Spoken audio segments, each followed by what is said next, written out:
Hello and welcome to my channel. Today we're going to be talking about homeschooling in the state of Ohio, and we're going to try to cover a lot of areas, and we're going to begin with the HSLDA website. So you can join them and become a member if you have any legal questions or legal concerns, and they can help you with that. And they have a video you can watch, and I think it's only $10 to $12 a month, and you might want to do that.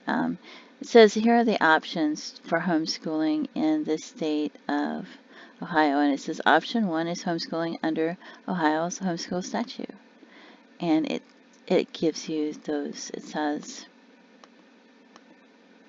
you must submit an annual notification, and you can read that in more detail if you like. I'm not going to read it in the entirety, but it says you must submit an annual notification to the school district superintendent no later than the first week of the start of the public school building the child would attend in the school district resident, or within 1 week of the date on which the child begins to reside in the district, or within 1 week from the child's withdrawal from the school. And it says you must provide the following: the school year for which notification is made, name, address of the parent, a full name, and birthday of child, name and address of persons who will be teaching the child if it's other than the parent. Assurance that the homeschool will include the required subjects listed below. A brief outline of intended curriculum. It says they have a sample for members, list of textbooks or other basic teaching materials, assurance of hours and qualifications, and then it talks about that. It says make sure that you have the required qualifications, which right at this time it says is a high school diploma or a GED. And if you're watching this like a year or two from now, you might want to check back and see if it's changed or if it's been updated. And then it lists the required subjects you have to teach. It mentions how many hours you have to teach. And then it talks about how you have to assess your student annually. And you might want to print this out and put this in your portfolio or your binder. And let's go over that really quick. Some of the things in your binder. We're going to cover this in different places, but if you create a portfolio or binder, you're going to want to print out your state homeschool laws and put it in there. If you give your children an assessment test at the beginning of the year to see what level they're on or what they need to review from the last year, to create a goal of what you're going to teach them this year, you're going to want to put that in your portfolio or your binder. Any copies of any forms that you have to file, proof that you filed them if you can get it, you're going to put that in there. A couple of calendars or attendance records, you're going to put that in there. When you're brainstorming for your favorite resources, you're going to put that in there, your actual list of resources you're going to use, and then your contents from your workbook or online curriculum, and we'll go over that as well. You're going to want to put that in your binder. A list of field trips you plan to take, and sample work from the student. Maybe 2 pages a week. It's up to you. That's just my opinion. And you're going to want to decide if you want to showcase the student's best work, or if you want to show progressive work, or if you want to show a variety of skills. It just depends on the type of portfolio or binder you want to create. And you can have your student create one as well for a school project. It's good to have them at least help you or create their own so they can look back and take pride in their work. Proof of any field trips that you took, even if it's like a leaflet or a flyer and you write the date on it, photos, video, maybe have your student write a paper and put the date on it about their favorite part of the field trip or what they learned. A weekly schedule, a daily log of activities like day 1, the date, the time, you start each subject, the name of the subject, the book or the web page they're working in, and the activity that they're doing, like day 1, August 5th, math, IXL.com, evens and odds is the activity. And then the last subject of the day, you're going to want to put the start time and the end time so that you have the start time of the day and the end time of the day. And you don't have to add up the days that way. You can see day 1, date, day 2, the date. So that way you have that in your portfolio or binder. And you can put that in a notebook or a notebook paper and carry that around with you. And then you can type it up every now and then in a WordPad document and then print it out and update it in your portfolio. And if you email it to yourself, if your computer crashes, you won't have to worry about losing it. But if you have to take yearly standardized tests, you're going to want to put that in your portfolio or binder. If you give them any quizzes or tests, you're going to want to put that in there if they do self-evaluation. If you give them an assessment every now and then, maybe every 6 to 8 weeks, you're going to want to give them an assessment in each subject and at the end of the year. And make sure you put a positive spin on anything negative. If they're struggling with their reading, make sure you put that they're behind in the reading or whatever, but they have a positive attitude. And then when they at the end of the year, maybe they've done so well that you can put they went up 5 reading levels within the year, and you think it was because of their positive attitude. Just make sure you put a positive spin on everything. Any volunteer work that they do, maybe you could give them certificates for that. If they take classes outside of the home, art classes, yoga, swimming classes, anything like that, you might want to put proof of that into their portfolio. Contacts with emails, addresses, and phone numbers for the school and support groups. And if you have them take career study field trips, you might have them create a list of questions like the education the person needed, their skills they need throughout the day, maintaining schedules, meeting deadlines, leadership skills, anything like that, their daily computer usage for presentations or anything.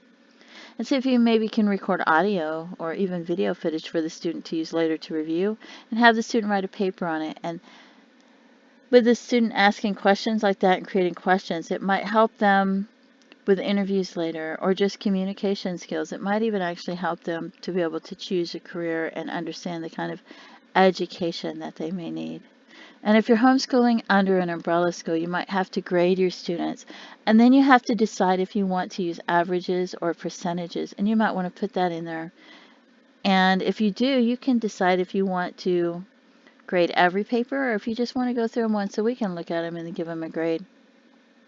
And you can choose how you want to do it. If you want to do it by attendance, following directions, effort, being focused, being prepared, participation, discussion, completing the work, being clear and easy to read, creative thinking, originality, just doing written work, open book tests, extra credit work, correcting mistakes, quizzes, tests, and paying attention and not being distracted by their cell phone or anything like that.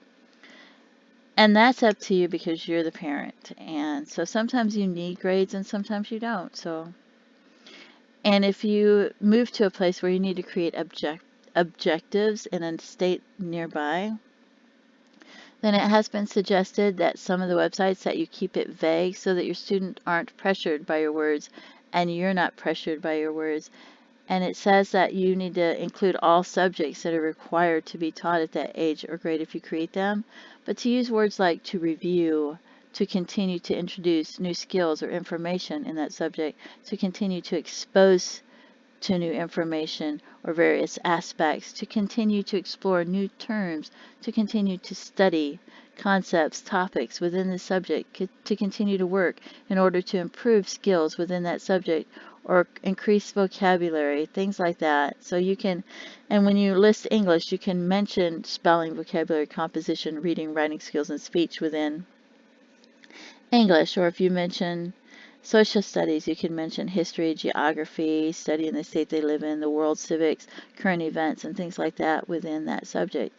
PE, you could just mention that you plan on having them, to exercise and learn about health and nutrition or continue to learn fire safety, dangers of drug use, human growth and development, anatomy, transmission of disease, things like that. So, and if you're doing art, you can just say you want to introduce them to various types of art and artists.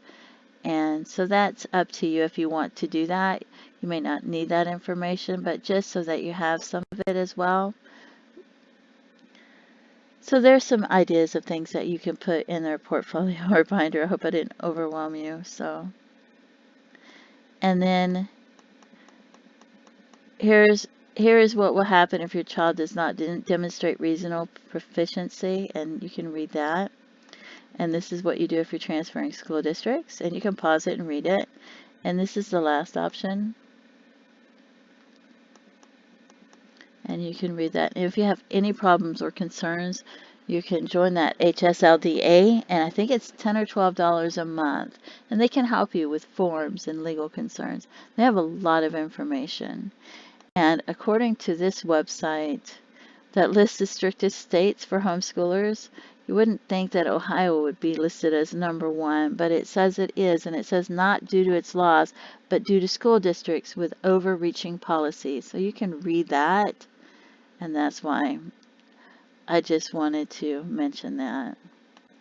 And then here's the Ohio Department of Education with the frequently asked questions. And this is something that I would probably print out and put in my portfolio or binder so that you have it there.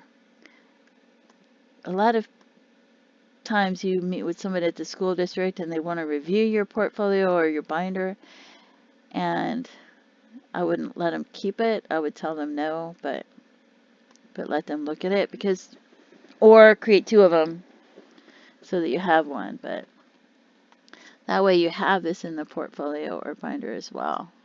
And if your student wants to create one and showcase their best work, and you do one that's showing a variety of skills,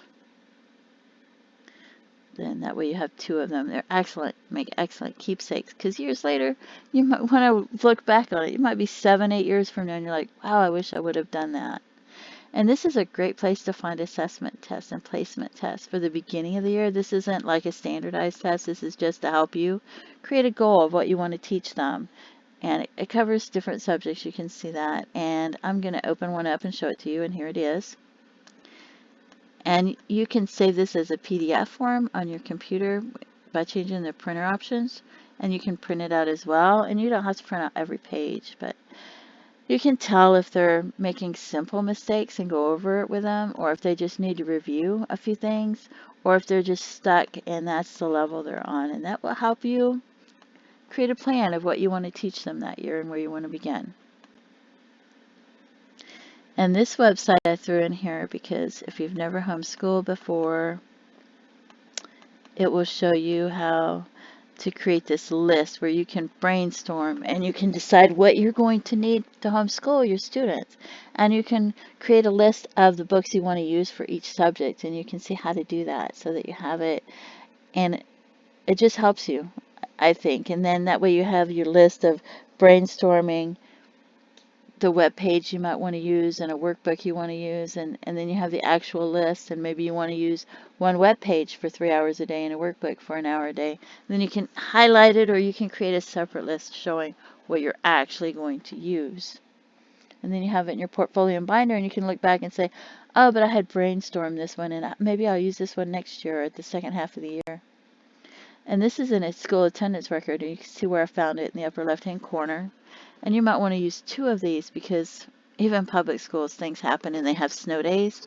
But that way you have a calendar that you plan on having the school days and a calendar where you actually had school days. And you might want to put in X for the days you had school, FT for field trip days, H for holidays, or you can use highlight markers if you like. And this is IXL, and it's not free, but it is complete curriculum. And I just wanted to use this to show you if you're printing out the curriculum to put in your website, and if you need the activities for your daily log and you're not understanding what that is. So day 1, the date, August 5th maybe, the subject, you might put 8 o'clock math, IXL.com for the website, and the activity would be even or odd. And these are the activities like skip counting or understanding fractions with fraction bars. These are activities. So if you're keeping a daily log, that might help you. But and if you're putting the curriculum in there, this helps you as well, because you can just print out this page and put it, and that's your curriculum for math that you're using. So, and I think this one's like $20 a month to join them. And you can mouse over this and see this, which is excellent. I love this, and I haven't joined. I just like that.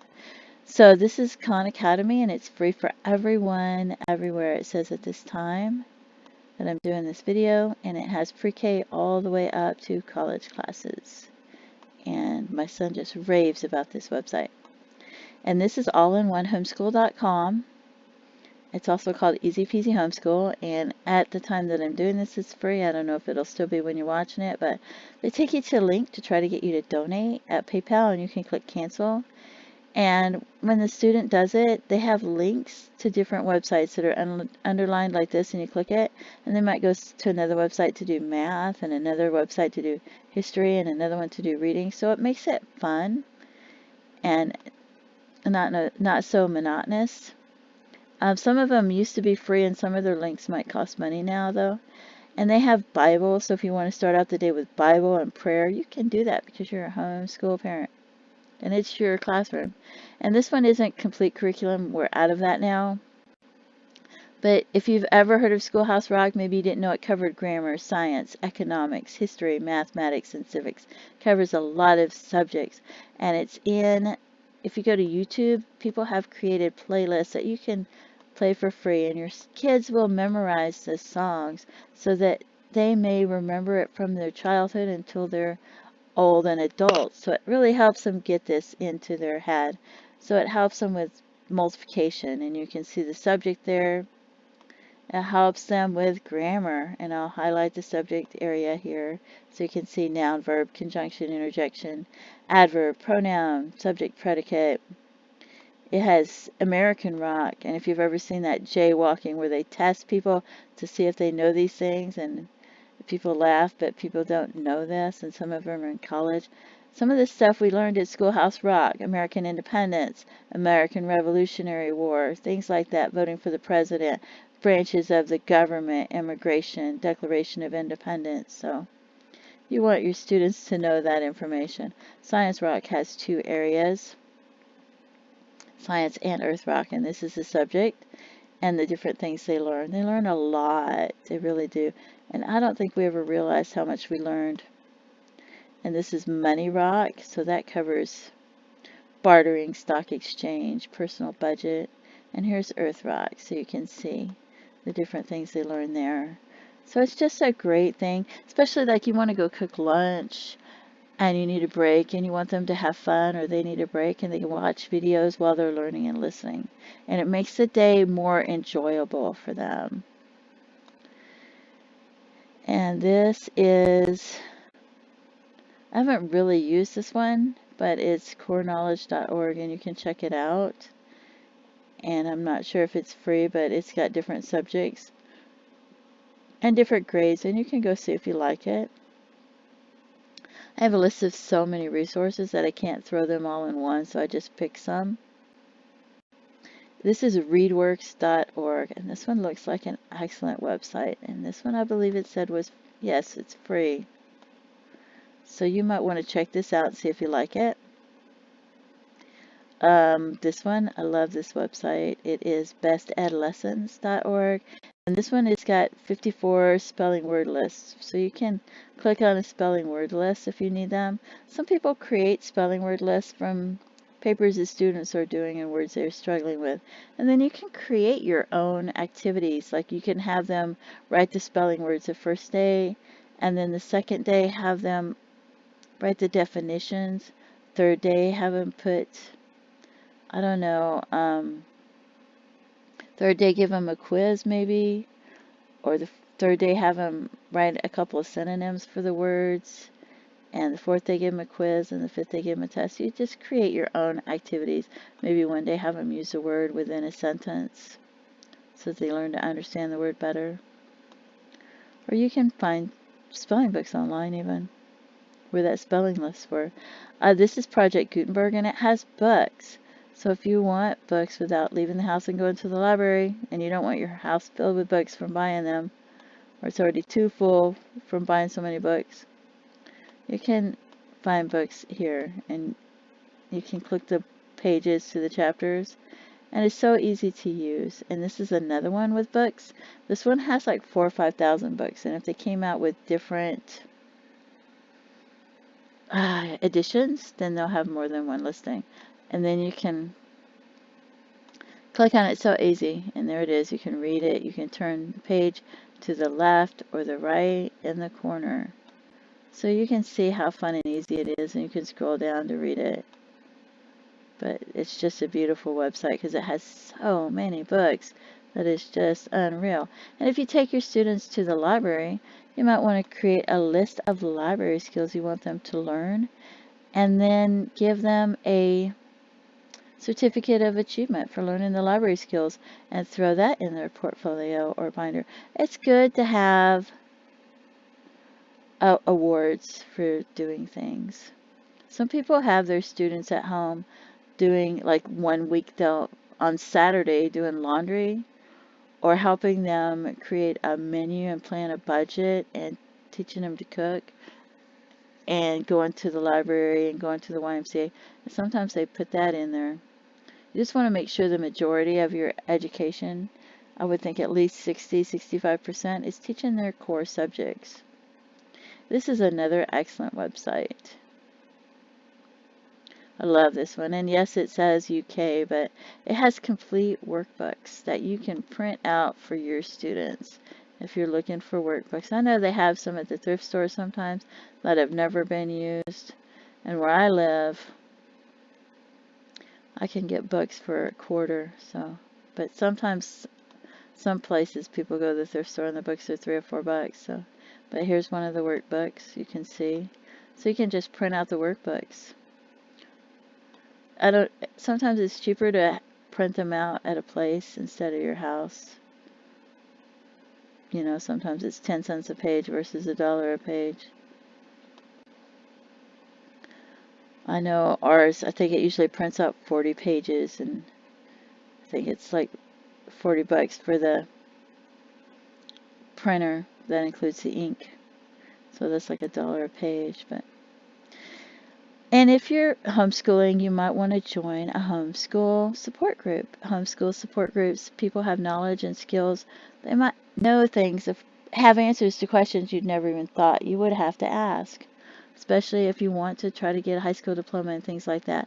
They might be swapping books. You might have books you want to donate to other families, and you're like, well, where am I going to find them? Well, if you join a homeschool support group, and some of them are free, and some of them are cost money. And I don't know about the co-ops, because I've heard that's too much work and very difficult. But even joining homeschool support groups, you might be able to go on field trips with other families, go to areas and have picnics in the park every now and then.